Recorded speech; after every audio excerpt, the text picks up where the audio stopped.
Hello friends, yes sir Sharma academy में आप लोगों का स्वागत है। तो हम लोग पढ़ रहे थे संसद। तो संसद में कौन कौन शामिल है? राष्ट्रपति, लोकसभा और राज्यसभा। ठीक है, तो हम लोकसभा के अध्यक्ष तक पूरा पढ़ लिए थे।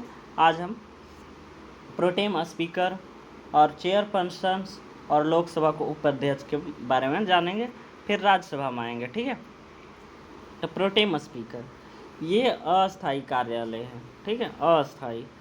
राष्ट्रपति लोकसभा के एक सदस्य को प्रोटेम स्पीकर नियुक्त करता है। ठीक है, आमतौर पर लोकसभा के वरिष्ठ सदस्यों के इसके लिए चुना जाता है, जो यानी लोकसभा में सबसे वरिष्ठ होता है, सबसे पुराना होता है, उसी को चुना जाता है आमतौर पर।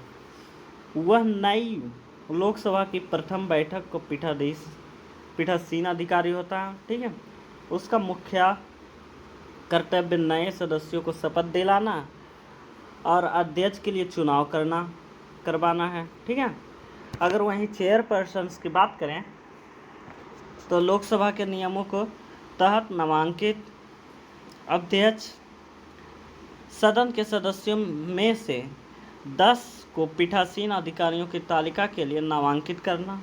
ठीक है, और तीसरा, इनमें से कोई भी अध्यक्ष या उपाध्यक्ष अनुपस्थित में सदन में अध्यक्षता कर सकता है और नए अध्यक्ष के पीठासीन अधिकारियों की नई तालिका बनाने के लिए अपने पद को बना रहता है, अपने पद पर जो है बना रहता है। और अगला कहता है, जब इस पैनल के सभी सदस्य अनुपस्थित रहते तो सदन के किसी अन्य व्यक्ति को अध्यक्ष नियुक्त करता है। ठीक है, और पीठासीन अधिकारियों को नियुक्त करता है। ठीक, और लोकसभा को उपाध्यक्ष द्वारा स्वयं अपने सदस्यों को निर्वाचित करता है। चुनाव की तारीख अध्यक्ष द्वारा तय की जाती है। अध्यक्ष का पद रिक्त होने पर उपाध्यक्ष का कार्य और अध्यक्ष की अनुपस्थिति में संयुक्त बैठक की अध्यक्षता करता है और उपाध्यक्ष अध्यक्ष के अधीनस्थ नहीं होता है, वह प्रत्यक्ष रूप से सदन के प्रति उत्तरदायी होता है। कौन? उपाध्यक्ष। ठीक है, उसे जब कभी भी किसी सदस्यीय समिति सदस्य के रूप में नियुक्त किया जाता है तो वह स्वतः ही उसका अध्यक्ष बन जाता है। ठीक है, और 11वीं लोकसभा के बाद आम सहमति है कि अध्यक्ष सत्ताधारी दल और उपाध्यक्ष जो है विपक्षी दल का होता है। ठीक है, मत बराबरी स्थिति में मत दे सकता है। अध्यक्ष 3 स्थितियों में अपना पद त्याग करता है। पहला, लोकसभा का संसद न रहने पर। दूसरा, अध्यक्ष को संबोधित अपने हस्ताक्षर सहित त्यागपत्र द्वारा, यानी त्यागपत्र दे दें। और तीसरा कहता है, लोकसभा के तत्कालीन सभी सदस्यों के बहुमत से पारित संकल्प द्वारा उसे पद से हटाया जाने पर। हालांकि ऐसा संकल्प 14 दिन के अग्रिम सूचना देकर प्रस्तुत किया जाता है। ठीक है, 14 दिन उसको सूचित कर देगा पहले। अब आते हैं राज्यसभा में। तो राज्यसभा में कौन कौन होते हैं? तो सभापति, उपसभापति की तालिका को पढ़ेंगे और संसद के सचिवालय को। ठीक है, तो सभापति भारत का उपराष्ट्रपति जो होता है ये इसका सभापति होता है, राज्यसभा का सभापति। राज्यसभा का पीठासीन अधिकारी सभापति कहलाता है। उपराष्ट्रपति के पद से हटाए जाने पर उसे सभापति के पद से हटाया जाता है। सभापति सदन का सदस्य नहीं होता है। सभापति भी मत बराबर होने की स्थिति में मतदान कर सकता है। लोकसभा अध्यक्ष के पास 2 विशेष शक्तियां होती है जो सभापति के पास नहीं होती हैं। कौन कौन से? तो धन विधेयक के निर्णय अध्यक्ष करता है और अंतिम निर्णय वही। लोकसभा अध्यक्ष संयुक्त बैठक बुलाता है, लेकिन ये सभापति नहीं करते हैं। धन विधेयक और संयुक्त बैठक नहीं। ठीक है, और राज्यसभा का सभापति को अगर देखें पूरे कंप्लीट वर्जन में, तो राज्यसभा स्वयं अपने सदस्यों में निर्वाचित करती है। उपसभापति सभापति के अधीनस्थ नहीं बल्कि राज्यसभा के प्रति सीधे उत्तरदायी होता है। सभापति निम्नलिखित 3 कारणों से पद त्याग करते हैं। कौन कौन से? राज्यसभा के सदस्य न रहने पर। कौन? उपसभापति। ठीक है, सभापति को लिखित त्यागपत्र देकर, यानी त्यागपत्र दे दे। और तीसरा है राज्यसभा के तत्कालीन सभी सदस्यों के बहुमत से पारित संकल्प द्वारा, लेकिन इसे भी 14 दिन की अग्रिम सूचना दे दी जाती है। ठीक है, उपसभापतियों की अगर तालिका देखें तो राज्यसभा के नियमों के तहत मनोनीत होते हैं। सभापति सदन के सदस्यों में से सभापति को मनोनीत करता है। सभापति या उपसभापति के अनुपस्थित होने में पर कोई भी सदन का अध्यक्षता कर सकता है। ठीक है, अगर संसद का सचिवालय देखें तो संसद के प्रत्येक सदन का अपना अलग सचिवालय स्टाफ होता है। भर्ती और सेवा शर्तें संसद द्वारा निर्धारित होती है। इसकी अध्यक्षता सदन के पीठासीन अधिकारी द्वारा नियुक्त एक महासचिव यानी अस्थायी अधिकारी करता है। ठीक है, संसद में नेता यानी लीडर इन पार्लियामेंट। ठीक है, तो दोनों सदन में विपक्ष का नेता की अगर बात करें तो उसका मुख्य कार्य सरकार की नीतियों को उचित आलोचना और एक वैकल्पिक सरकार की व्यवस्था करता है।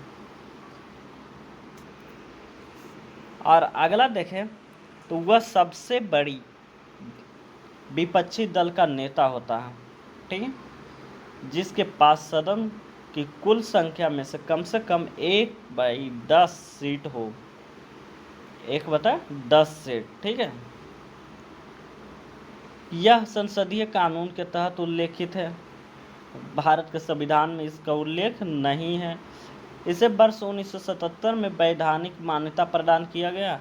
वेतन भत्ते और अन्य सुविधाएं जो है कैबिनेट मंत्री के समकक्ष प्राप्त होते हैं। ठीक है, इसे वर्ष 1969 में पहली बार मान्यता मिली। संयुक्त राज्य अमेरिका में इसे माइनॉरिटी लीडर यानी अल्पसंख्यक नेता कहा जाता है। ब्रिटेन में इसे शैडो कैबिनेट कहा जाता है, यानी शैडो मतलब छाया मंत्रालय, मंत्रिमंडल। ठीक है,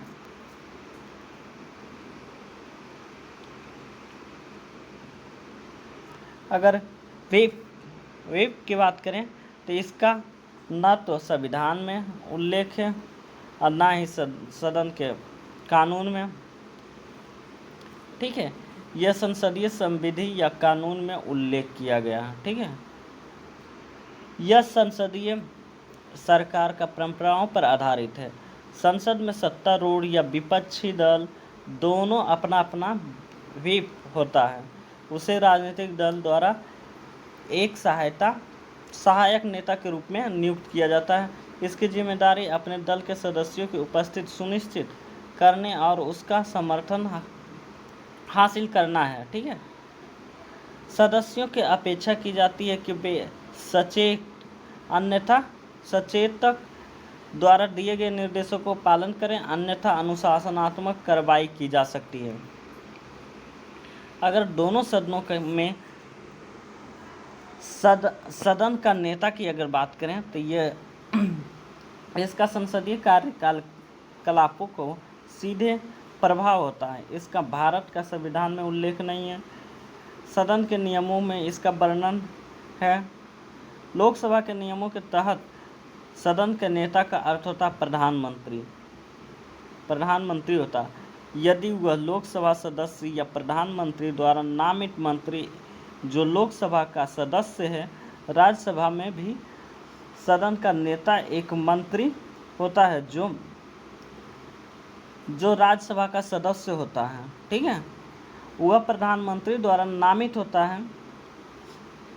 और अगला की बात करें तो सदन के उपनेता को भी मनोनीत किया जा सकता है।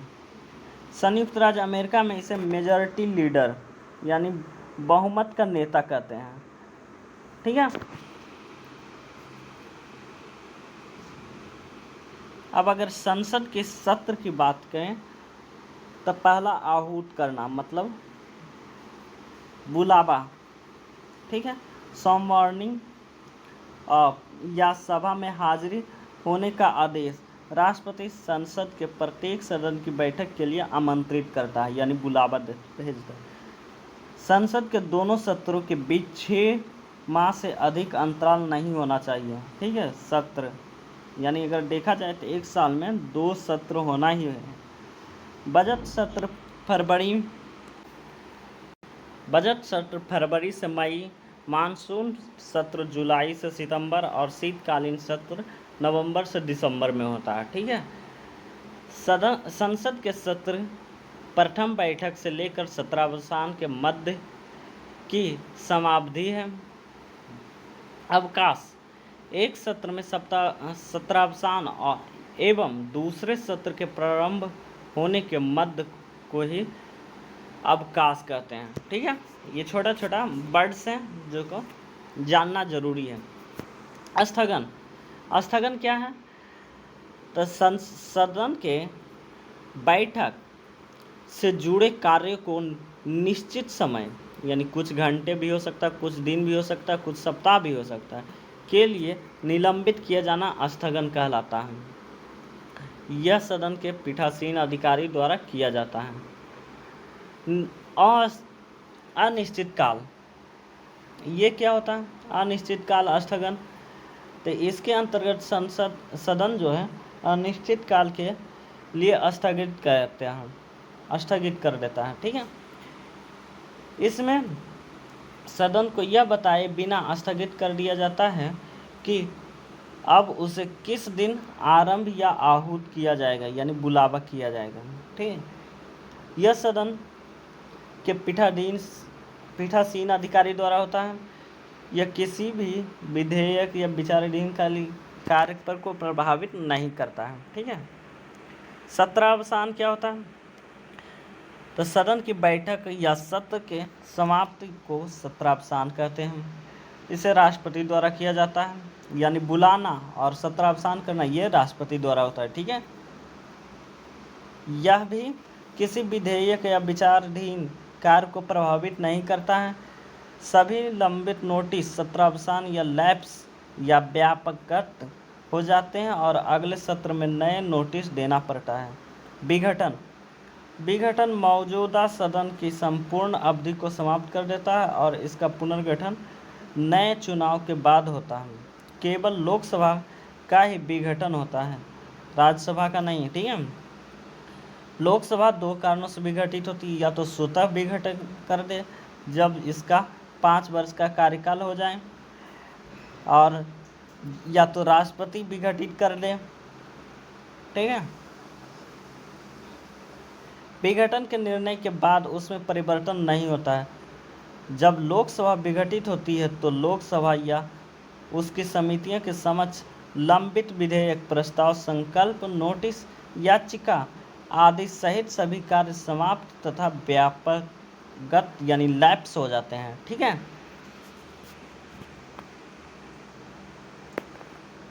ठीक है फ्रेंड्स, अब हम और छोटे छोटे पॉइंट को जानते हैं। गणपूर्ति क्या है?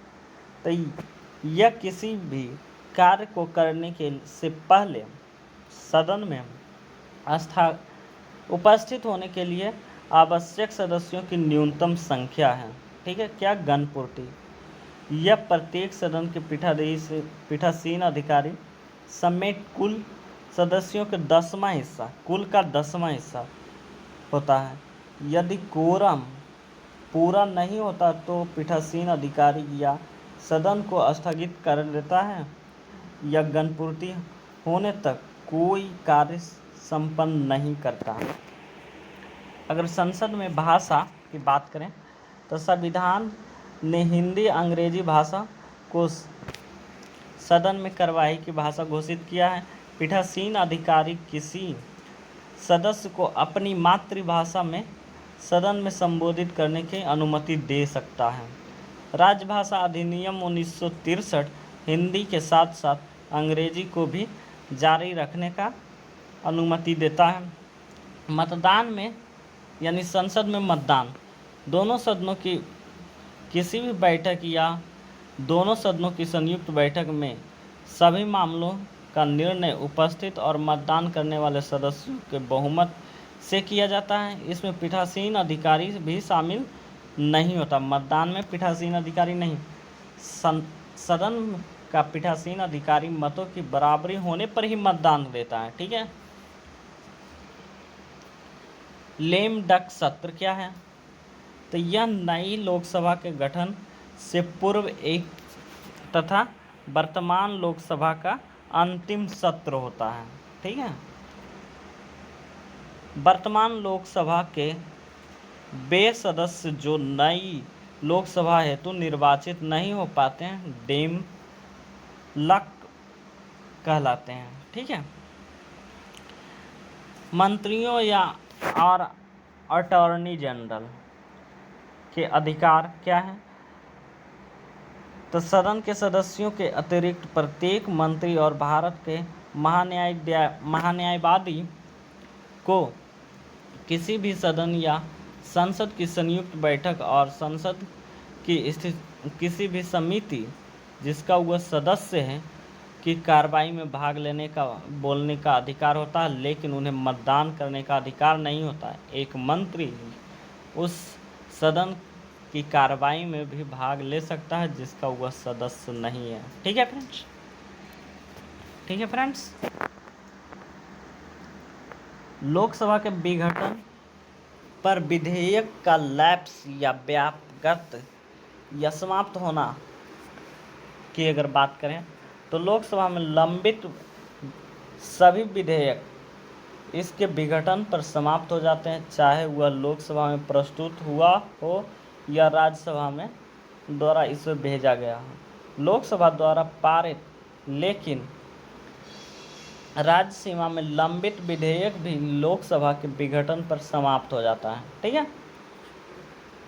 विधेयक जो लैप्स नहीं होते हैं, ऐसे विधेयक जो असहमति के कारण दोनों सदनों द्वारा पारित न हुआ हो और राष्ट्रपति ने विघटन से पूर्व ही एक संयुक्त बैठक आयोजित करने की सूचना दी हो। ठीक है।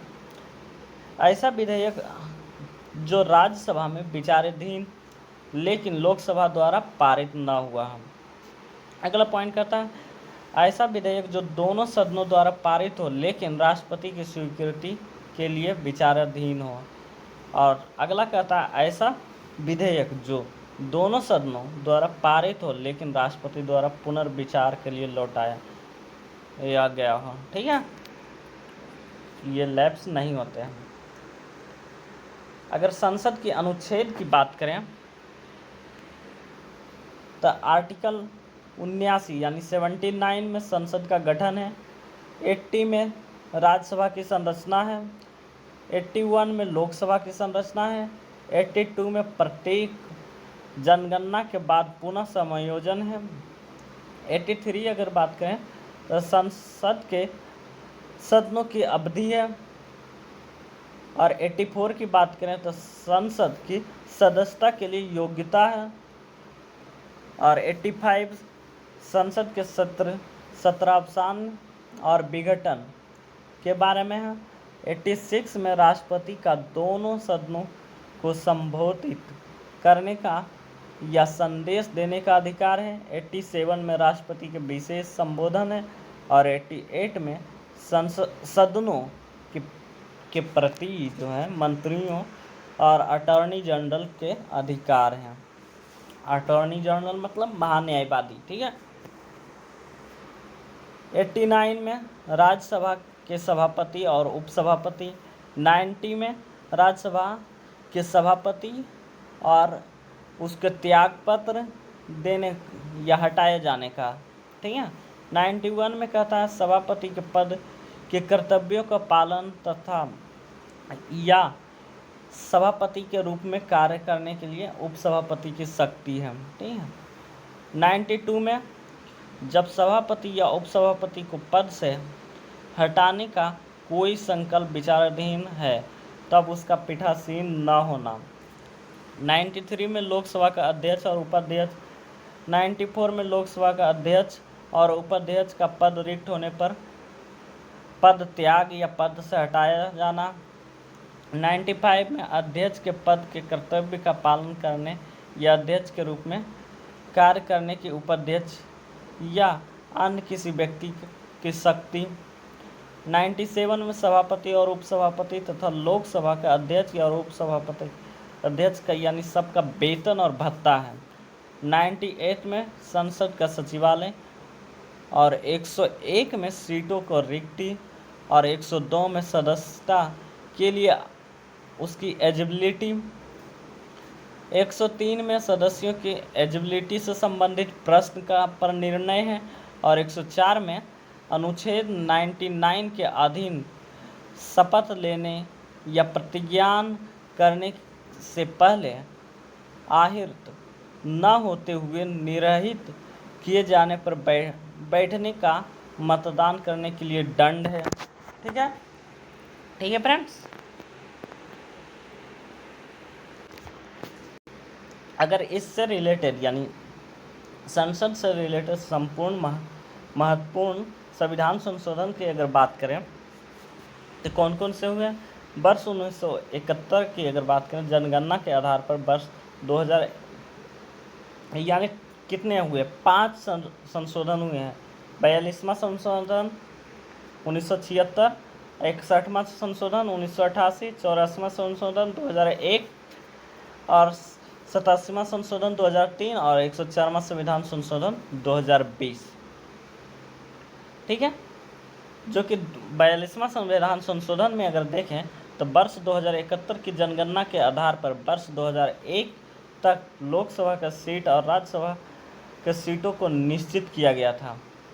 और वहीं 61वां संशोधन में देखें तो मतदान की आयु को 21 से घटाकर 18 कर दिया गया।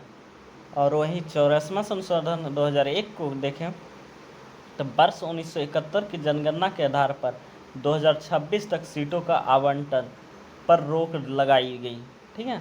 87वां संविधान संशोधन को देखें 2003 में राज्यों में प्रादेशिक निर्वाचन क्षेत्र के पुनर्निर्धारण का आधार 2001 की जनगणना होगी, न कि 1991 की। ठीक है। और वहीं 104वां संविधान संशोधन 2020 की बात करें तो लोकसभा और विधानसभाओं में SC और ST के आरक्षणों का अवधि में वृद्धि।